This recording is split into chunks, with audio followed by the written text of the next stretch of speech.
Alright guys, welcome back to the channel. Welcome. If you're new, thank you for taking time out of your day to check the video out. We have more PlayStation news, rumors, and leaks to go over and cover here today, so do me a favor before we dive into today's topics. If you end up enjoying the video or finding it informative, be sure to leave it a like.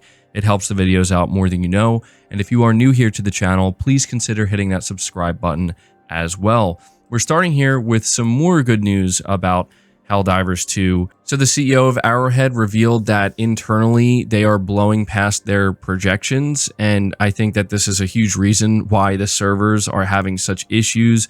They definitely did not expect their game to be anywhere near this successful. They did not expect to have this many players out of the gate.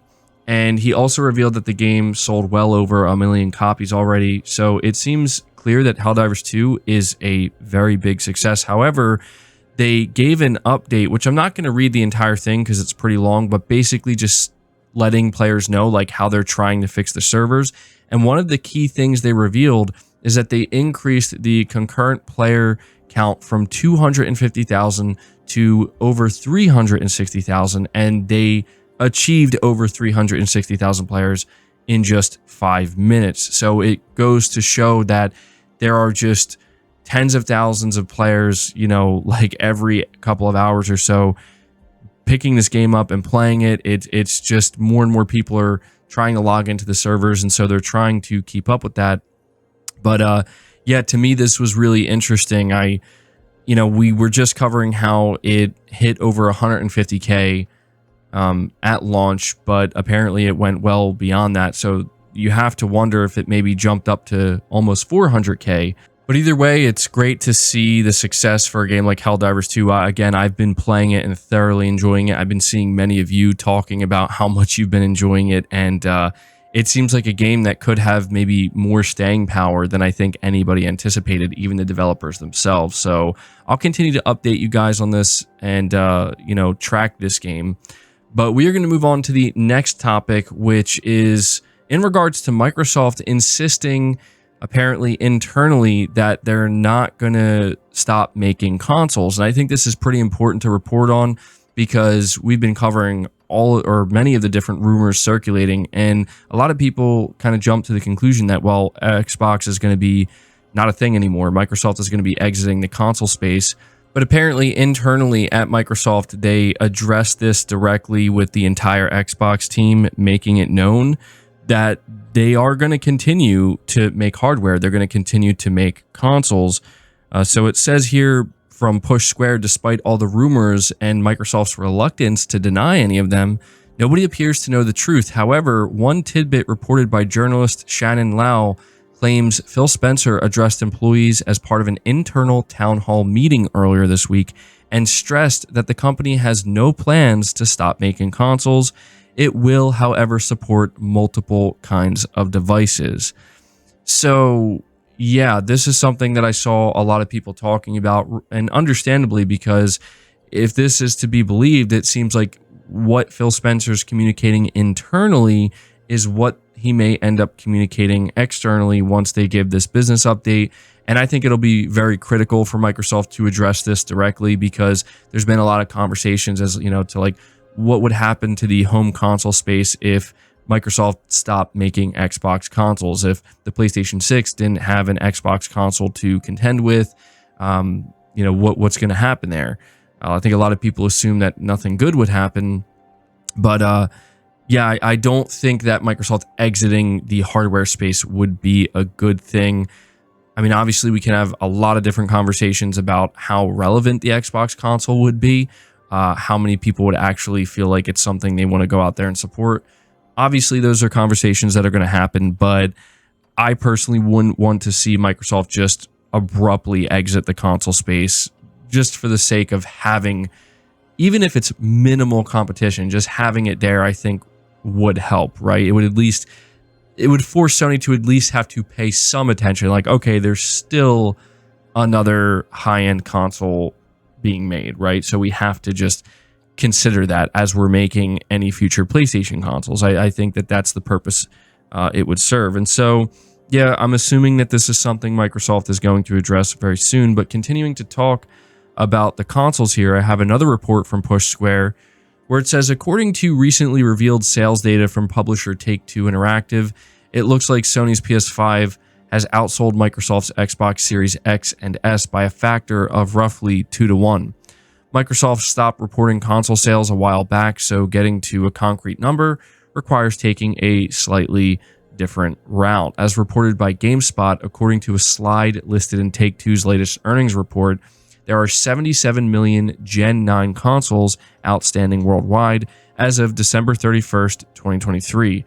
Math never really was our strong suit, but thankfully Sony made things relatively straightforward for us by announcing more than 50 million PS5s have been sold as of December 2023, meaning the remaining number must belong to Xbox.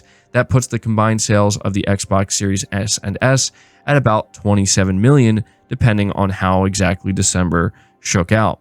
Things get even more grim when you consider that Sony no longer sells PS5 consoles at a loss, whereas at least as recently as 2022, Microsoft was losing nearly $200 on every Xbox sold, with the idea being that money would be made back on games and accessories. So yeah, this was again another interesting report, but also maybe not surprising at all, right?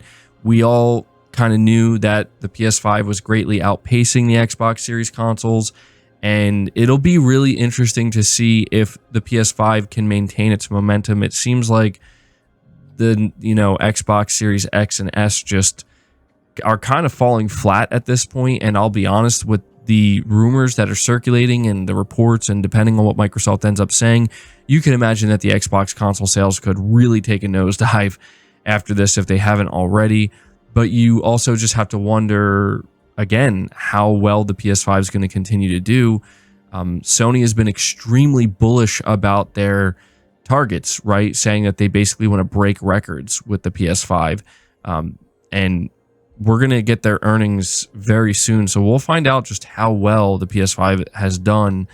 And we'll have to hear what Sony is projecting, what they're expecting the PS5 to do in the next fiscal year. But just wanted to give you guys that update. We're going to move on to the next topic here, which talks about Death Stranding 2. This is being reported by WCCF Tech.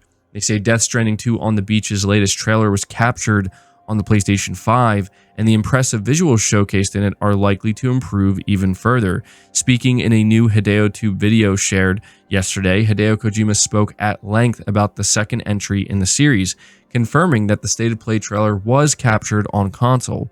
He also thinks that the game's graphics will improve even more in the future, which is a bold statement considering what we've seen already. It was also confirmed that the game will feature real-time terrain deformation that will influence gameplay, such as roads getting cut off by earthquakes, forest fires, floods, and so on. Hideo Kojima also spoke briefly about the Death Stranding 2 on the Beach production timeline. At the moment, the assets are ready and require to be constructed. Japanese dubbing is also set to begin this year ahead of next year's release. During the Hideo Tube video, Hideo Kojima also commented on the game's story, confirming it will take place on a continent outside of America. The puppet, who's been modeled after German director Faith Atkin, Elle Fanning's character, the Drawbridge Group, Fragile's role, and the development since the first game, and more. Some new information was also shared on Fizzent, which we talked about already. But yeah, I wanted to be sure to cover this info on Death Stranding 2. Really, really interested to see how this game ends up looking when we get the final product, because I'll be honest with you, going back and rewatching this Death Stranding 2 trailer, the visuals are shockingly good. Like, it's actually insane. There's certain aspects of the visuals I couldn't really appreciate watching, the compressed stream through the State of Play, and rewatching it in 4K, and even YouTube doesn't do a good enough job showing it. It looks insane. We could very well be looking at the first true next gen big ambitious AAA game that's really gonna, I think, push the bar graphically. And I'm not surprised. Kojima Productions has always been astounding with what they do with graphics, right? And so I definitely believe Kojima when he says that he believes the graphics are going to improve even more. There's still quite a bit of time before this game launches. So yeah, good stuff there. Very excited about the gameplay changes that he's hinting at here with the real-time deformation. We kind of saw that in the trailer, and it looked spectacular, honestly. I mean, I don't want to gush too much here about Death Stranding 2, but I'm super excited for this game. It sounds like it's going to be incredible. So I wanted to give you guys that update, but we're going to move to the final topic here, which is just a quick update on Silent Hill 2 Remake. This is being reported by PlayStation Lifestyle. It says Konami producer Motoi Akamoto has confirmed Bloober Team's Silent Hill 2 Remake is in the final stage of development. Speaking to Famitsu, Akamoto, who spearheads the Silent Hill revival, was asked how development was going on the Silent Hill 2 remake, and while he wasn't going too in-depth, he did lead with this fact. Quote, "We are in the final stage of development. Unfortunately, there is little I can tell you at this point. As a game, you can imagine Silent Hill 2 is the same as everyone imagines, and is easy to play in modern times, and can be enjoyed with beautiful visuals that look like a direct form of memory correction," end quote. So that is pretty much it. Again, it's a small update, but here's what I find interesting about this. It's the fact that apparently, if the rumors are to be believed, the most recent Silent Hill 2 trailer we got, which was the gameplay trailer or the combat trailer, that apparently was footage from gameplay from like early last year, and it's not like the most updated. So I'm not necessarily expecting a massive change when we see the final product from what we saw in that trailer. Otherwise, why would they show that trailer? But yeah, there were some people, I think, assuming that maybe this game was going to, because it still didn't get a release date, like it was going to be like a late 2025 game or something like that. I don't think so. It's, you know, they're confirming here that it's in the final stage of development. So I do think it is going to launch this year. But there you go. That's all I have for you guys. I hope you enjoyed the video. I hope you found it informative. Be sure to leave it a like if you did. Subscribe to the channel if you're new. Hit the bell notification icon, and feel free to share this video out on top of all that. But until next time, guys, take care.